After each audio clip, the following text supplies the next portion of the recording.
जब संपूर्ण वैभव होते हुए भी प्रभु श्री राम का मन व्याकुल था, तब गुरु वशिष्ठ के ज्ञान ने उन्हें विषाद से बाहर निकाला।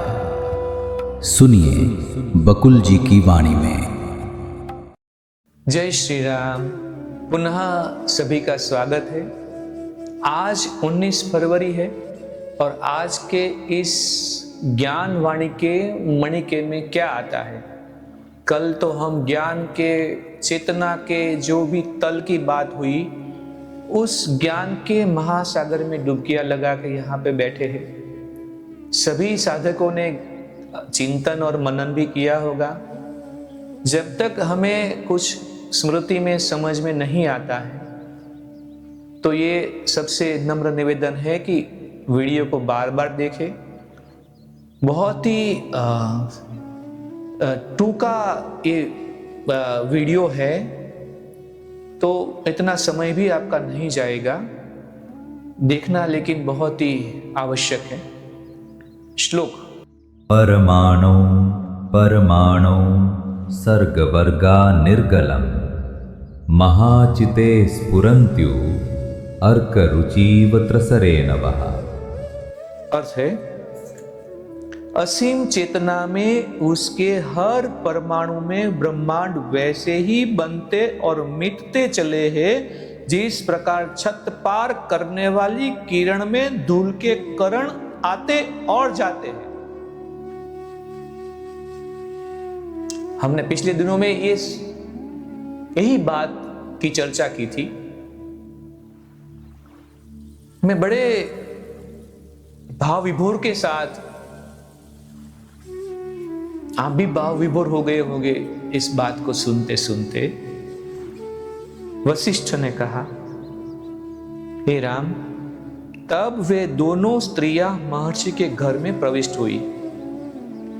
पूरा परिवार शोक संतप्त था, क्योंकि वहां पे अभी मृत्यु हुई थी ना। शोक के कारण घर का वातावरण विषादपूर्ण था। ज्ञान योग के अभ्यास से लीला ने अपने विचारों को तत्क्षण कार्य रूप में परिणत करने की शक्ति अर्जित कर ली थी। उसने चाहा, मेरे ये संबंधी मुझे और सरस्वती को सामान्य स्त्रियों की भांति देखे। फिर दोनों शोक संतप्त परिवार के लोगों के समक्ष सामान्य स्त्रियों के रूप में खड़ी थी। उनके शरीर से निकलने वाले दिव्य प्रकाश ने घर में फैले हुए विषाद को दूर कर दिया। मृत पति पत्नी के बड़े लड़के से उन्होंने पूछा, हमें बताइए कि शोक का कारण क्या है। इसने तो पूरे घर को ग्रस्त कर रखा है। वशिष्ठ और अरुंधति के लड़के की बात हो रही है। उस लड़के ने कहा, देवियों, इस घर में एक धर्मात्मा और उसकी स्वामी भक्त पत्नी रहते थे। दोनों का जीवन धर्म कर्म में लगा था। कुछ समय पहले उन्होंने अपने बच्चों और पोते पोतियों का त्याग किया था तथा अपने घर और ढोरों को छोड़कर स्वर्ग सिधारे थे। इसके परिणाम स्वरूप हमें यह संसार ही रिक्त लगने लगा। इतना सुनते ही लीला ने उसके सिर पर हाथ रखा और तत्क्षण उसका सारा विषाद जाता रहा।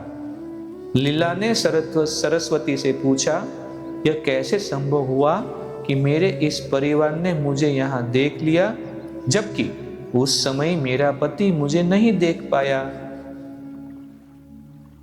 सरस्वती ने उत्तर दिया, तब तुम अपनी इस धारणा से ग्रस्त थी कि मैं लीला हूं। जब वो ऐसी दृढ़ धारणा में थी, जब लीला के शरीर में थी, तब हालांकि वो भी एक भ्रम ही था। अब तुमने शारीरिक चेतना पर विजय पा ली है। जब तक चेतना का द्वैत भाव समाप्त नहीं होता, तब तक तुम असीम चेतना में सक्रिय नहीं हो सकती। तो फिर से एक बार हम आपके साथ दोहराते हैं, यही है और यही है ऐसा चेतना का जो तल है, उसमें हम प्रविष्ट हो जाए, तब जब हम में कोई द्वैत भाव नहीं रहेगा।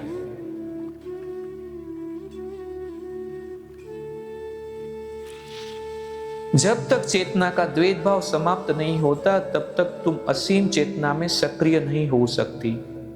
तुम उसी तरह उस चेतना को समझने में असमर्थ रहोगी जिस प्रकार धूप में खड़ा व्यक्ति पेड़ की छाया की शीतलता को नहीं समझ पाता।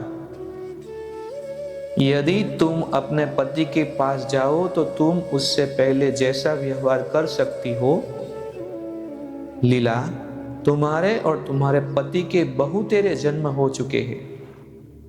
इनमें 3 तो तुम जान गई हो। इस जन्म में राजा सांसारिकता के गहरे जाल में फंस चुके हैं और सोचते हैं कि मैं राजा हूं, मैं शक्तिशाली हूं, मैं सुखी हूं आदि। आध्यात्मिक दृष्टिकोण से तो संपूर्ण ब्रह्मांड का अनुभव यहीं से हो जाता है, परंतु भौतिक दृष्टिकोण से विभिन्न लोकों में सहस्त्रों मीलों की दूरी है। असीम चेतना में उसके हर एक परमाणु में ब्रह्मांड वैसे ही बनते और मिटते चलते हैं जिस प्रकार छत पर पार करने वाली किरणें में धूल के कण आते और जाते हैं। इनका समुद्र की लहरों के समान आना जाना लगा रहता है। समुद्र की लहरें जैसे बनती और बिखरती है, ऐसे ही ब्रह्मांड बनता है, बिखरता है, बिल्कुल वैसे ही जैसे धूल का रजकण ऐसे ही घूमता रहता है। थोड़ा ध्यान से सुनिएगा। अगला पैराग्राफ, फकरा क्या है? लीला को स्मरण हुआ, हे प्रभु, जब से असीम चेतना में परिचय के रूप में मेरा प्रवेश हुआ है तब से मैं 800 जन्म ले चुकी हूं। जब से असीम चेतना में परछाई के रूप में उनका 800 जन्म हुआ। यह मैं आज देख रही हूं। मैं परी भी रही, दुष्ट मानव स्त्री भी रही, सर्प रही, आदिवासी वन्य स्त्री रही, अपने दूषित कर्म के कारण लता भी बनी और संतों की संगति करके एक संत की पुत्री भी बनी। मैं राजा भी बनी। अपने शासन काल में मैंने ऐसे दुष्कर्म किए कि मुझे मच्छर के रूप में जन्म लेना पड़ा। मैं मधुमक्खी, हिरन, पक्षी, मछली और पुनः अप्सरा बनी। उसके बाद कछुआ, हंस और पुनः मच्छर बनी, पुनः अप्सरा बनी और उन अनेक देवता मेरे पैर छूते थे। जिस प्रकार तराजू की डांडी नीची ऊंची होती है, उसी प्रकार मैं भी आवागमन के चक्कर में पड़ी रही। इसी बड़े ज्ञान के साथ आज के दिन को यहाँ पे विराम देते हैं और इसी ज्ञान में मनन चिंतन करते हुए कि हमने भी इस पृथ्वी के ऊपर इस असीम चेतना में परछाई के स्वरूप में कितने जन्म लिए होंगे। जैसे लीला ने मच्छर भी, अप्सरा भी, क्या क्या नहीं बनी।